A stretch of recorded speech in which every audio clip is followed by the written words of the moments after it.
I'm your host, TL Matthew. I'm the founder of Some Foods, the maker of Some Sweet, and also a nutritional therapist. On this broadcast, we talk about health news and information as it applies to your everyday life. Go ahead and give us a thumbs up if you like this kind of content. Yes, that means like the video. And we want to hear from you. So comment if you have something that you want to share with us. And subscribe to all of our social medias. And now, on to the broadcast.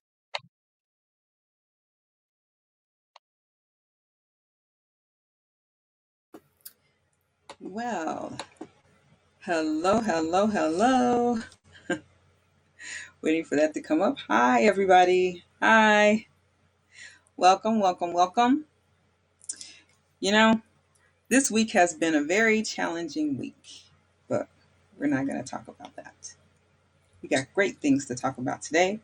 So I want to welcome you to the broadcast. My name is Teresa T.L. Matthew. I'm the founder of Some Foods, the maker of Some Sweet. That is the most spectacular sweetener on the market, and I always like to share the screen with you, let you take a look at it. Well, that's it for today's broadcast. Want to thank you all for tuning in. Go ahead and give us a thumbs up if you like this type of content. It just started the whole thing all over again. But no, I like to share with you a picture of the products. You can see it there. And I did a couple of different things here, so I'll know when this is actually messing up here. So I got a little delayed thing that I can see here. But anyway, this is Some Sweet. This is the most spectacular sweetener on the market. This is the sweetener that helped me to kick my sugar addiction. Yes, it helped me to stop eating sugar completely for 2 years. So take a look at it there. If you want to get a hold of that, you can go over to sumsweet.com. That's SUMSWEET.com, and you can pick up the product there. Soon to be in a supermarket near you, I might add. All right. I am also a nutritional therapist, and the name of my practice is SARE. It stands for Sugar Addiction is Real Nutritional Therapy, and that is also the name of this broadcast. So, a little bit more housekeeping here. I am starting next week. We'll be having guests joining us, giving us more health news and information. So that's very exciting. So starting next week, we'll be having guests joining us. And I'm also kind of changing up the broadcast a little bit. So looking at doing 5-minute health news and tips on every other day. And then on the day that we actually have our guests toward the end of this year is going to be probably about 2 days a week that there will be guests on Tuesdays and Thursdays, and that's going to be an hour-long broadcast, because having someone on for 30 minutes, I feel like might not be long enough when we're having a great conversation, and want to get as much information out to you all as possible. So that's a little change that's going to happen for the rest of the year, and then we'll see how that goes, and then we'll figure out what we're going to do for next year. But thank you so much for tuning in. While you're just let me know where you're coming to me from. Just go ahead and post down in chat. Let me know where you're coming to me from, where you're watching from. If you got any questions or comments, please go ahead and leave them down off into the chat.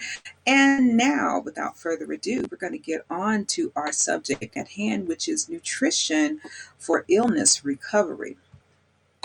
So I thought this was real important because in this time of the year, and you know how I do, I got my notes over here onto the side, so I'm looking to the side. If I'm not looking at you directly in the camera, no, I'm reading my notes. I'm not ignoring you. All right. Okay. All right. So and I feel like I did that kind of crazy, like I was looking kind of crazy. Anyway, so on nutrition for illness recovery. So let's talk about that. So we've lived through some pretty difficult times here with, I don't want to say it because every time it seems like I say something like that about something around that, I run into some technical difficulties. Now, I'm not saying that that's what's happening, but hey, we know what we've been through this past year. So, and it's affected many of us. And I get asked a lot, and I'm sure that other professionals do too, get asked a lot, um, you know, what's the best nutritional strategies and foods to incorporate in the diet for someone who's recovering from an illness, in particular, a viral infection? So, I just got some little fundamentals here, quick guide that we can just go through. But I want to share with us. Last year, I had ran across an article and I wrote a post with regard to some of the things that were affecting people with what we were going through last year. What we're still going through, because it's not over. So yeah, it's not over. But I wrote a post about that, and that I was reading articles and finding articles that they were not talking about this in mainstream media, and it was about um, how sugar intake increased your risk for actually getting this particular viral infection. So the best thing that I recommended in that post was to remove sugar, because it would benefit your immune system.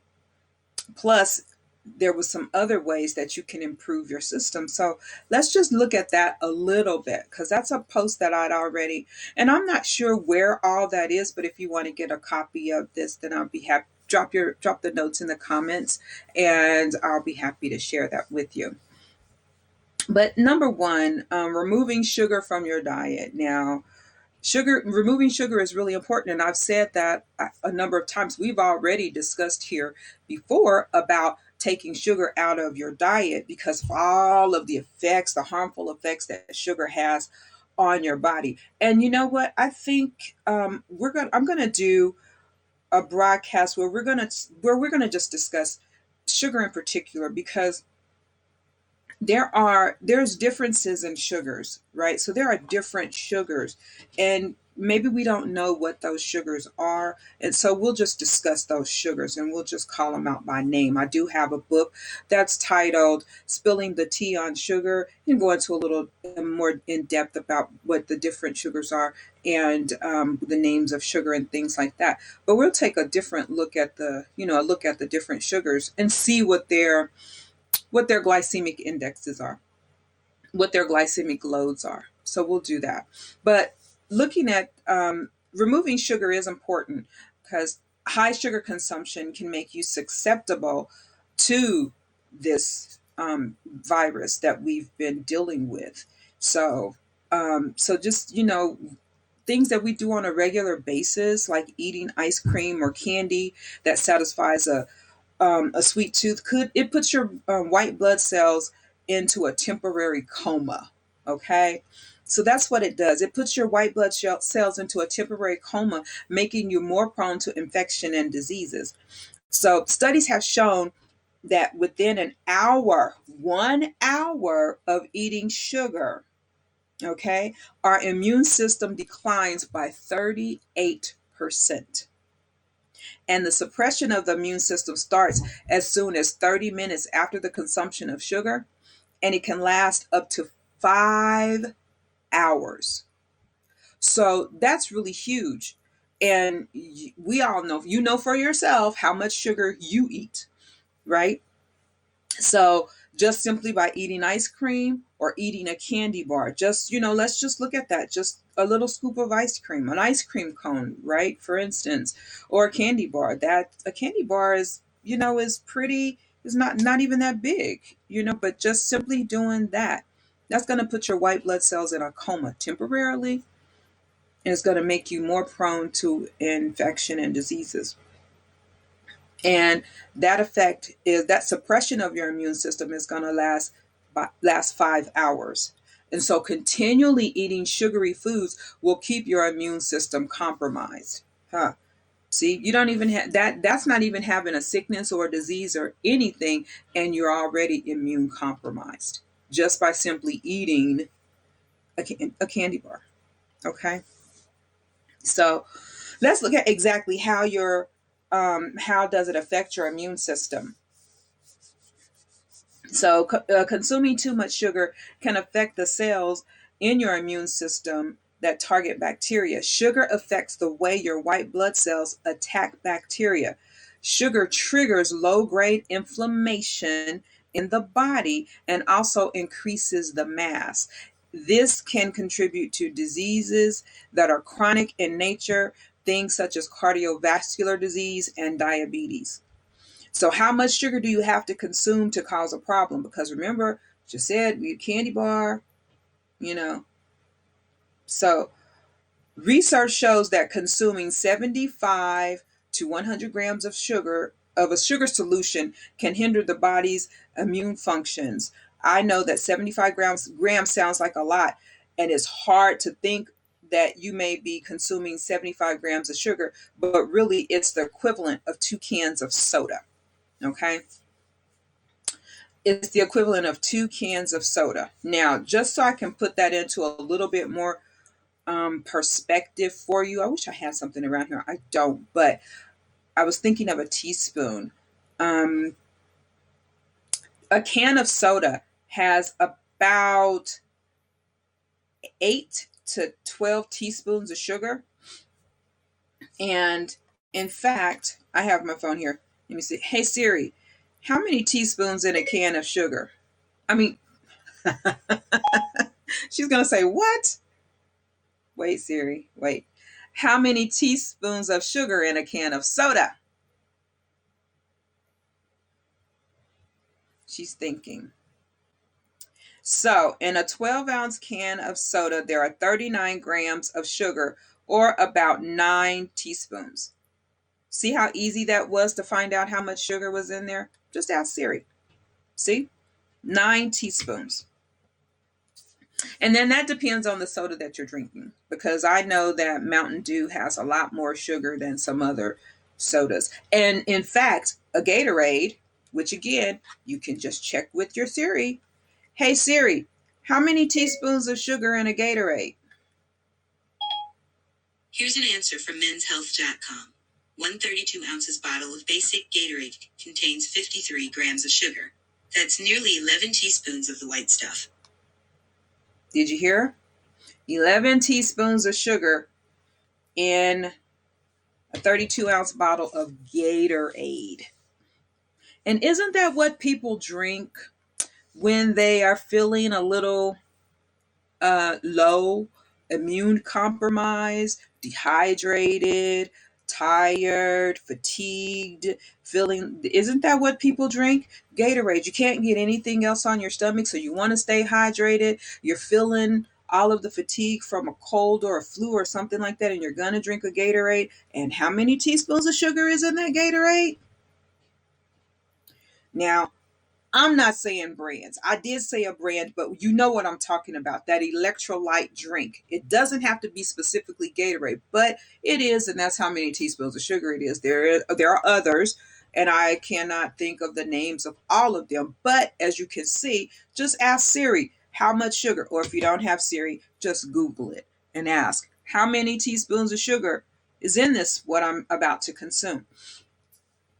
Now, we just heard 11 teaspoons of sugar and 32 ounces of Gatorade, or 32 ounce electrolyte drink, because they have off-brand ones. So there's 11 teaspoons of sugar in that. There's 9 teaspoons in a can of soda.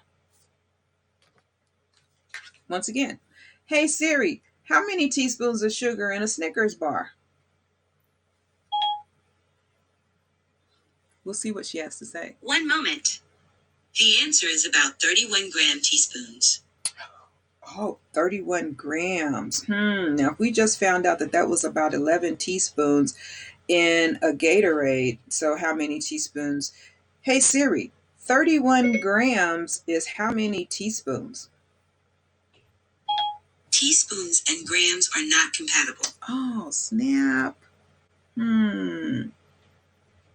What is compatible? Yes, they are. It's 9. It's about 10. Okay. Well, Siri don't know everything, does she? Ha ha ha. Anyway. But you see, that's how easy it is to find out how many teaspoons, how many grams, how many teaspoons are inside of what you're eating. Now, with that being said, Research has shown that consuming 75 to 100 grams of a sugar solution can hinder your body's immune function. And so at 75 grams, and we already found out that the Gatorade has about 11 teaspoons, which is half of this 75 grams, or a little over half of this 75 um, grams. So, because it was like 39. Okay. So at that point, you can see that you've just consumed half of that, and it's going to have an impact. And that's not all you're going to consume, because generally, if you have the soda, you're going to have something else along with the soda that's going to also have sugar or be converted to sugar, and it's going to match you up, and you're going to be right at that 35 grams. You're at the half of the 75 grams, and so you're going to be right at 75 grams. So as you can see, it's quite easy to consume 75 to 100 grams of sugar, right? So let me see here. So, and that's going to compromise your immune system. And I would say that is how it relates to the, I want to give it a name, but if as the more that I try and say it or not say it, then I don't want to get dinged and have everything mess up on me, because I don't know if that's really what's happening or not. But anyway, but you can see how easy it is to get a lot of sugar into your and compromise your immune system. And I know we're talking about nutrition for illness recovery. So we're starting out with what not to eat, right? So what not to eat, which is sugar. And so what they found out about that particular virus is that research shows that consuming what they found out about it's called SARS-CoV-2, and it attaches itself to ACE2 receptors that are found in various parts of the body. For the virus to make a connection to the receptors, it requires sugar molecules that are attached to their proteins. So it needs sugar. Okay. Therefore, the level of severity of the virus cases could be impacted by the concentration of sugar coated. This is called SARS-CoV-2 virus and ACE2 receptors. So it seems like the COVID-19 virus could also be attacking another essential organ in the body, that is the pancreas. And the pancreas is responsible for producing insulin, which then regulates the body's the blood sugar levels, and guarantees that it's not too high, also known as hyperglycemia, or too low, hypoglycemia. If the virus attacks the pancreas, insulin production will be significantly affected, which could increase the blood sugar level of the host, making it easier for the virus to attach itself to ACE2 receptors in many different parts of the body, and cause a worrisome array of COVID-19 complications. So the reason, and they weren't telling us this, and that's basically why I'm sharing this, because we're still in the throes of this. But basically, this thing attacks, and I don't want to get dinged, so you guys watch out. But this thing basically, it was shown to attack the pancreas to stop you from producing insulin, so that you would have more sugar in your blood, so that it could be fed and then multiply in areas of your body that it needed to, and still be able to float around in your blood system and get where it needed to go, in order to make you sick, and sicker. Okay. So, how does this affect me if I'm not a diabetic? Well, non diabetic patients suffering from the new viral infection have high blood sugar levels without them knowing it. These are things that we were not told. And this is stuff that I've known this for like nearly a year. And I've had this, and I did write this post, but you know, according to the National Diabetes Association, 1 in 3 adults are pre-diabetic. So that means that your blood sugar levels are staying elevated, and there are 7.4 million undiagnosed cases of diabetes in the US. So a lot of people are pre-diabetic and they don't know it. And we're going to have a guest come on, and she's going to talk about that as well, and not knowing and how she was treated by her doctor and things like that. So it's very informative, and it sounds the horn of the what I've been saying about being pre-diabetic and not knowing it. So 1 in 3 adults are pre-diabetic. They have elevated blood sugar levels that stay elevated, and they don't know it. So what should you do? Basically, first thing, like I've always said, quit sugar. Don't eat sugary foods.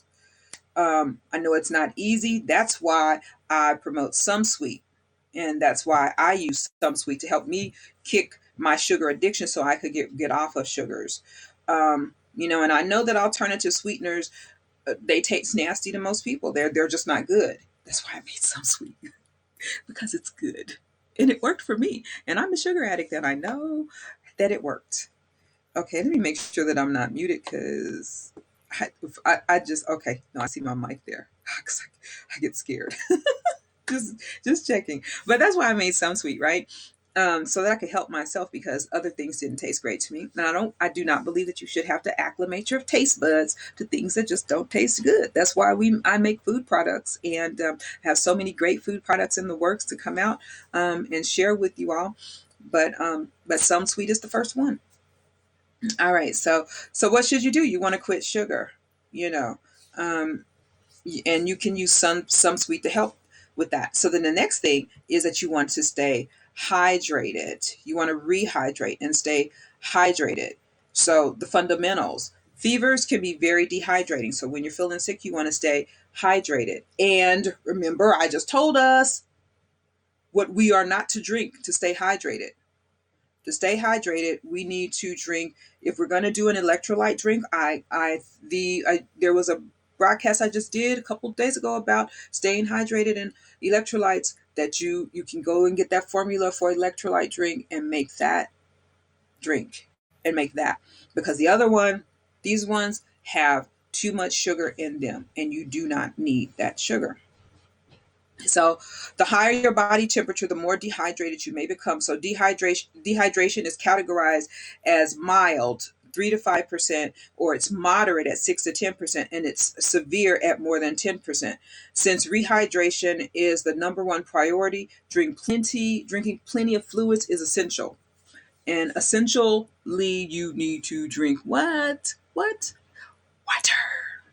Okay? Water. And if need be, to make that electrolytes for replenishment, while you're sipping that regular water, to add some electrolytes to that, you want to add let's see, there's salts and minerals like potassium and magnesium are the basic things that you will want to add back, so that while you're with your water. Okay. And this can help you can have foods that with high water and electrolyte content, like berries, oranges, melons, cucumbers. In addition, there are beverages like broths, herbal teas, and coconut water. Coconut water can have a little higher sugar content, and so can any juice that you would get. But I did recommend that you use a juice with some water. It was a recipe, and I don't have it here, but if you just go through the videos, you will find that there was a video we talked about that, and that recipe is there, where you mix the juice with the water, so you don't get quite as concentration of sugar, to kind of, to weaken the amount of sugar that's in there, lessen the amount of sugar, and add salt back to that. And if you're trying to add some potassium, cream of tartar is a great way to get some potassium into your drink. Yeah, cream of tartar. Okay. So I lost my place. Yeah, but broths, herbal teas, and coconut water. And sometimes those things are more palatable, than just plain water, and they can help you rehydrate yourself. How much protein? Muscle loss during illness is a side effect we should not ignore, as it often translates into generalized weakness. So you can get weak because you could possibly be losing protein. So, and we're still talking about nutrition for illness recovery, right? So, calorie and protein requirements during recovery are usually higher than your regular intake. So, depending on the illness severity, daily protein needs to go up to over zero point 0.8 grams of protein per kilogram of body weight. And I know I use kilograms and stuff a lot, but you need to just increase your protein, the amount of protein that you're eating. So in mild cases, you might want to go 1.2 grams of protein per kilogram of body weight. Um, and that's, when you're severely ill. Therefore, besides the rehydration and foods with high protein content, that needs to be prioritized. And so you should eat things like chicken, eggs, fish. Sorry if you're vegan, but if you are, you can do plant foods like beans, lentils, quinoa, rice, and whole hemp seeds, which contain some carbohydrate, aiding protein uptake by muscles and organ tissues. So there are a number of scientific studies that have found that nutritional supplementation in older people after being hospitalized, in particular, complete amino acid supplementation may aid recovery and increase physical strength. So you can get amino acid supplementation. There is a product. Oh, I cannot think of the name of it. Bragg's amino acids. You can get that is, I think that is particular the name, the brand, but you can get liquid aminos, right, that you can use to supplement. So it's liquid aminos, and I think it's a brand. But if you go to the store, you can you should be able to find liquid aminos, and it might be in the food aisle, not in the vitamins and all that over there. It would be like more in the foods next to vinegars, things like that. But there are something that you can get. It's liquid aminos. So for adequate supplementation, you and to reduce the risk of wrong advice, I do have an advanced dietary supplements guide. Um, so if you want to get a hold of that, just let me know and I'll put that out for you. So, what about vitamins and minerals? What are the best vitamins and minerals that can help you recover from illness? All essential vitamins and mineral in the right amounts are needed for full recovery.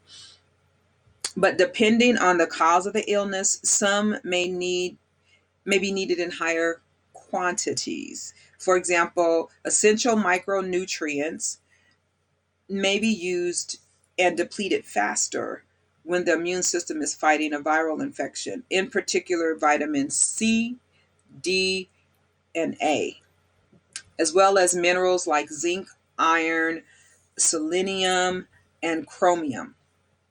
So, upping our intake of fresh produce like fresh fruits and vegetables, herbs, legumes, grains like rice and oats, and seeds can be very helpful during recovery from a viral infection. And I know most of the time we just want orange juice, crackers, and chicken noodle soup. Not, I mean, yes, but no. You need to put some more things in that, right? Some chunky chicken noodle soup, right? Less noodles, more vegetables, right? A little bit more chicken. Throw some rice in there instead and let that be brown rice so that you have a whole grain, right? And not a simple white rice, right? Okay. Let's see. Next, if gastrointestinal disturbances, which are common during illnesses, because what happens when you start to feel ill, and I'm wrapping up here. What happens when you start to feel ill? Well, usually you get upset tummy, you start things start rumbling down there. Your things are coming out this way, things are coming out the other way. All right. So these things in this can be exacerbated when antibiotics and antiviral medications are taken. So incorporating prebiotics can be helpful, in particular fermentable fiber. So, which is good because it feeds the good bacteria in your gut. So, and you can get that from like grains, like oats and vegetables like onions and fruits like bananas, as well as probiotic rich foods such as fermented vegetables like sauerkraut and miso. So, probiotic rich foods. Also, if you do dairy, there's kefir or kefir that you can take. Yogurt may have some strains of probiotic, but kefir is better with when it comes down to probiotics because it's definitely a fermented milk beverage if you can take that. So, tackling the appetite loss. This is very interesting to me because I tend to suffer from a lot of appetite loss, whether it's the virus or not. So, let's look at that. So, a common problem that happens during illness and recovery is your appetite tends to go down and the taste changes. And some people report that it may take 28 days for hunger hormones to return to their normal levels after a critical illness. So, going back to eating normally, this can further be worsened by gastrointestinal disturbances, swallow dysfunction, and poor chew strength. So, you can't chew, you can't swallow, things like that. For this reason, each eating episode is a golden opportunity to get the right nutrients into a body that is still recovering. When it's difficult when each bite you take feels like a tremendous effort, but it's important to go for softer textures by pureeing and blending foods into soups and nutrient packed smoothies. So if you have one of those good blenders that blends, you can put all your veggies in there, put your herbs in there and your seasoning in there, and you can blend it and you have a nice thick soup that you could eat. That would be a great thing if you had a blender like that. Otherwise, you got to get the food processor out, blend it all up together, then put it on the stove and heat it up. Or microwave if you do microwaves. All right. So this is a way that we can take in more food and nutrition, but with less effort. So you don't have to chew, just swallow, and it's critical during recovery. So, did you like that today? Did you enjoy that? Lots of information there, packed full of lots and lots and lots of information. So again, just so that we know that when we're recovering, we definitely need to eat. We need to stay healthy, and we don't need to eat what? Can everybody just say it with me? What do we not eat when we're trying to recover from illness? We can say it together. Everybody say it with me. 1, 2, 3. No sugar, right? No sugar, because it compromises our immune system further. All right. Well, I am so glad you all joined me today. Yes, I'm bring down my notes here, make sure that I got everything covered. So we want to stay hydrated between meals. Oh, and also another thing, get some sunlight. I didn't have that one. As much as possible, get some sunlight because the sun can stimulate the happy hormone and increase your vitamin D. And the best time to get the sun is between 10 a.m. and 2 p.m. That's the best time to get the sun. All right. All right. So if y'all enjoyed that today, go ahead, give me a thumbs up. I'm so happy that for today's broadcast, really appreciate you all. And again, we're going to change up the formula a little bit. We're going to be doing some 5 minutes and then a long 2 days a week with an hour-long broadcast when I have a guest. So I'm hoping that, and I have a lot of guests lined up. It's really great. I'm so excited. Yay! But anyway, I'm glad we stayed up today. So thank you so much for tuning in. And until next time, peace and blessings. Well, that's it for today's broadcast. Want to thank you all for tuning in. Go ahead and give us a thumbs up if you like this type of content. Also, comment and subscribe to all of our social medias. Peace and blessings.